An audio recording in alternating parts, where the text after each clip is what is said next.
প্রিয় দর্শক, সাজ্জাদ কাদিরের প্রেতে নিন, শুভেচ্ছা নিন।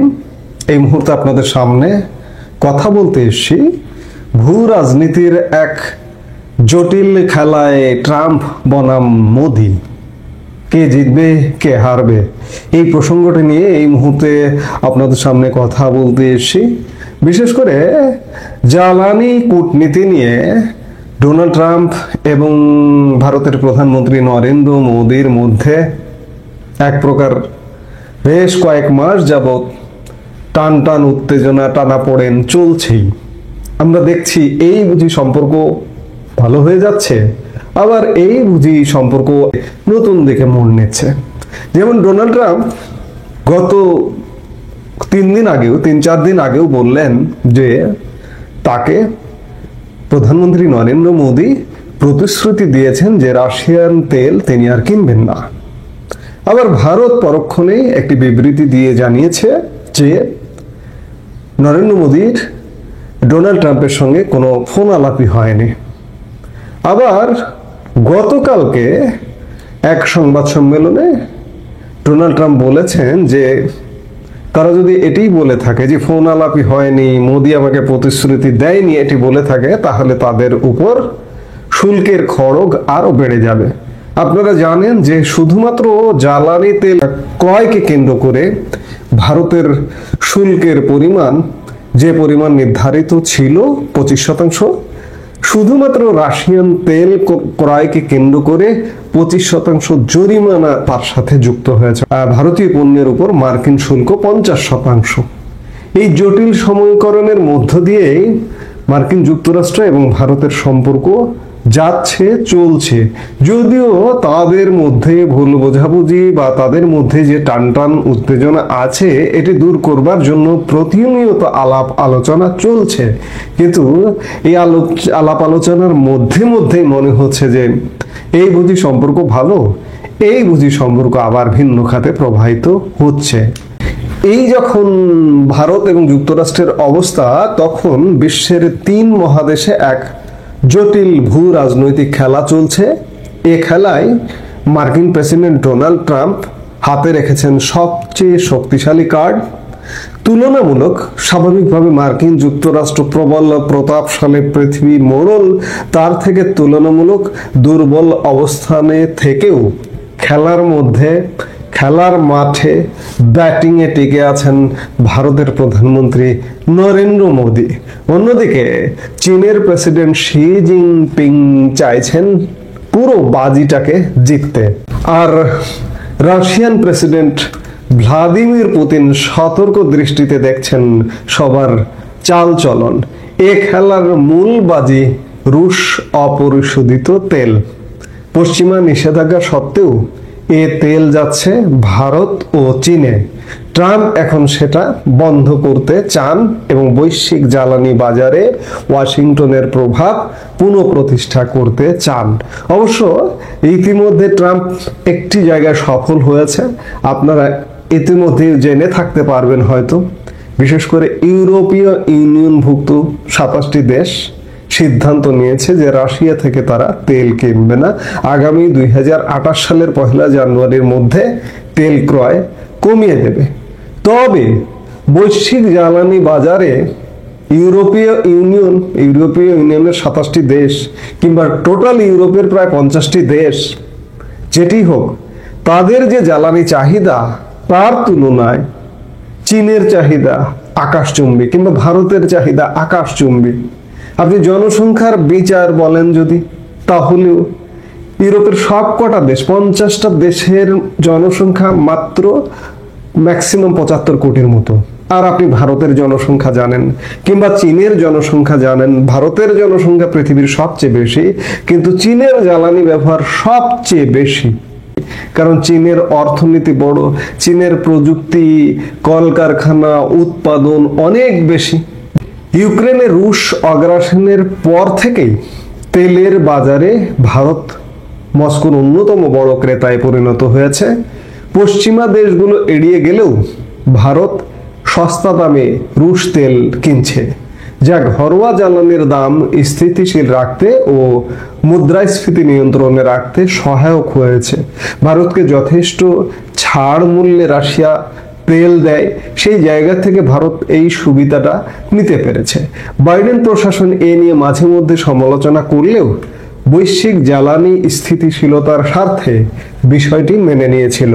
কিন্তু দ্বিতীয় মেয়াদে ক্ষমতায় এসে ট্রাম্প প্রশাসন বিষয়টি নিয়ে বেশ নড়ে চড়ে বসেছে। রুশ তেল কেনার অপরাধে ভারতের ওপর অতিরিক্ত 25% শুল্ক আরোপ করেছে। আমি শুরুতেই যেটি বলছিলাম, এ নিয়ে দুই দেশের মধ্যে বেশ উত্তেজনা চলছে। অনেকে বলছেন এতে ট্রাম্প মোদির বন্ধুত্ব হয়তো শেষ হয়ে গেছে। অবশ্য ট্রাম্প দাবি করেছেন ভারত আর রুশ তেল কিনবে না, কিন্তু প্রশ্ন থেকে যায় ট্রাম্প কি ব্লাফ দিচ্ছেন, না সত্যি মোদির কাছ থেকে এই আশ্বাস পেয়েছেন যে ভারত রুশ তেল কেনা বন্ধ করবে। ট্রাম্প দাবি করেছেন ভারত রাশিয়া থেকে তেল কিনছে, এটার জন্য আমি অসন্তুষ্ট ছিলাম, কিন্তু মোদি আমাকে আশ্বাস দিয়েছেন তারা আর রুশ তেল কিনবে না। এটা বড় পদক্ষেপ। এখন আমরা চীনকেও একই কাজ করাতে যাচ্ছি। তবে প্রশ্ন দুটি থেকেই যায়। প্রথমত, মোদি কি সত্যিই এমন প্রতিশ্রুতি দিয়েছেন?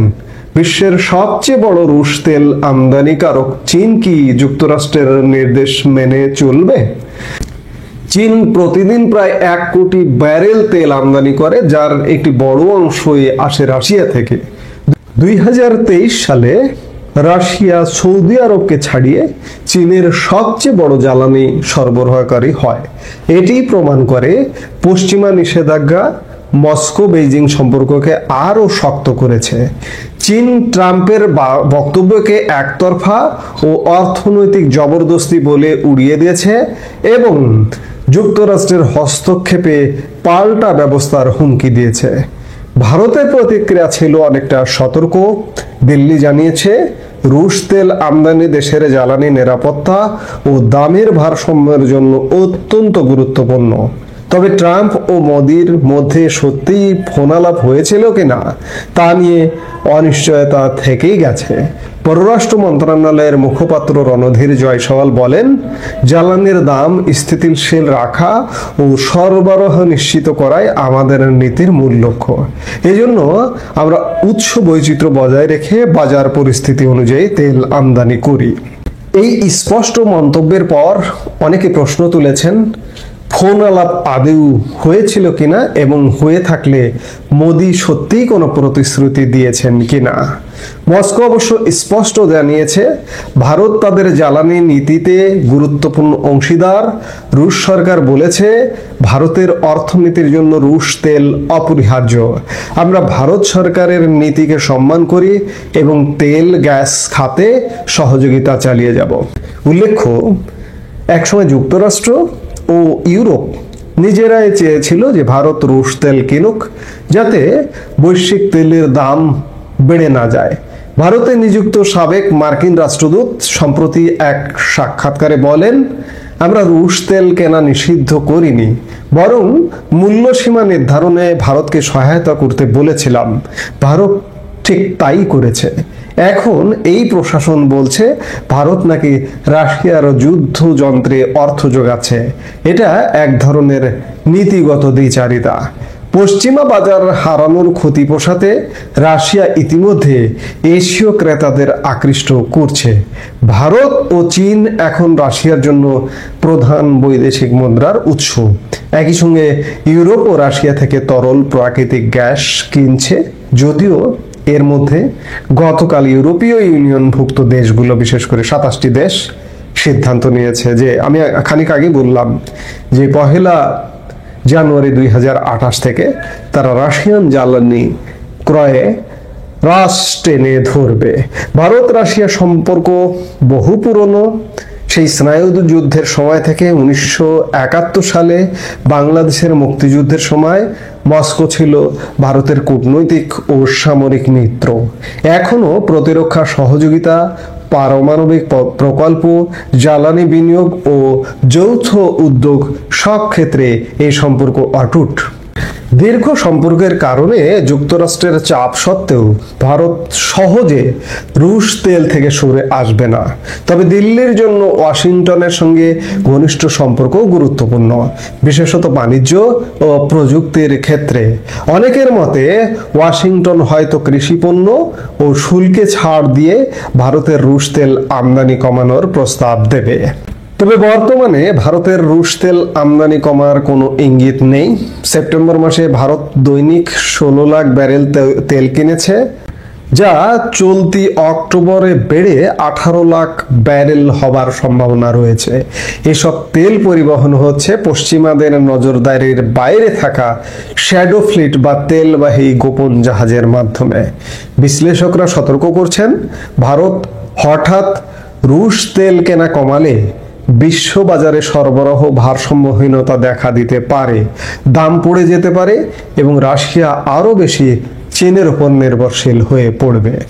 2022 সালে যখন রাশিয়ার কারণে বিশ্বের তেলের দাম বেড়ে যায়, তখন বাইডেন প্রশাসন ভারতকে ছাড় দিয়েছিল যেন বিশ্বে ঘাটতি না হয়। সে সময় ক্রুড অয়েলের দাম ছিল ব্যারেল প্রতি $80-90। এখন তা নেমে এসেছে প্রায় $61, যা মার্কিন শেল তেল উৎপাদকদের জন্য উদ্বেগের কারণ।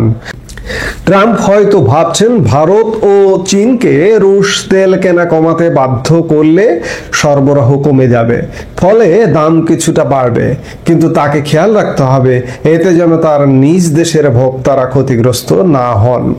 তবে এই গেম অত্যন্ত সূক্ষ্ম, কারণ বেশি চাপ দিলে দাম উল্টো বেড়ে যেতে পারে, আর কম চাপ দিলে রাশিয়া বিপুল অর্থ উপার্জন চালিয়ে যাবে। যে কোনো ভুল হিসাব মার্কিন কৌশলকে দুর্বল করতে পারে বা মস্কোর অবস্থানকে আরো শক্তিশালী করে তুলতে পারে। তাই এই মুহূর্তে ট্রাম্পের বাজি সফল হবে কিনা তার সময় বলে দেবে। আর মোদির জন্য এটি নিঃসন্দেহে সূক্ষ্ম ভারসাম্যের খেলা। তবে ভারসাম্য রক্ষা করা এত সহজ নয়। রাশিয়া থেকে সরে আসা মানে পুরনো জোট দুর্বল করা, আবার যুক্তরাষ্ট্রকে উপেক্ষা করা মানে বাণিজ্য সম্পর্ককে ঝুঁকিতে ফেলা। তাই অর্থনৈতিক বাস্তবতা, ঐতিহাসিক বন্ধুত্ব ও অনিশ্চিত মার্কিন রাজনীতির দাবার বোর্ডে মোদিকে একসঙ্গে চাল দিতে হবে অত্যন্ত সতর্কতার সাথে। এবং এখন পর্যন্ত আমরা যেটি লক্ষ্য করছি, নরেন্দ্র মোদি বা ভারত রাশিয়া থেকে তেল কেনা বাদ দেয়নি, অব্যাহত আছে।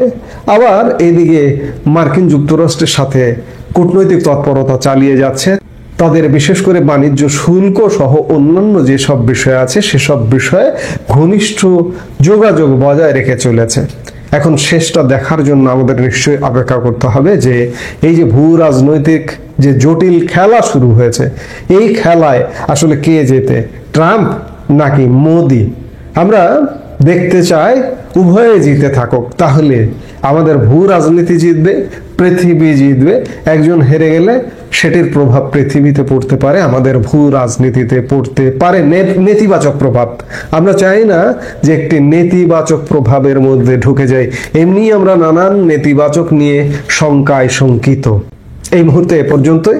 সবাই ভালো থাকুন, সুস্থ থাকুন।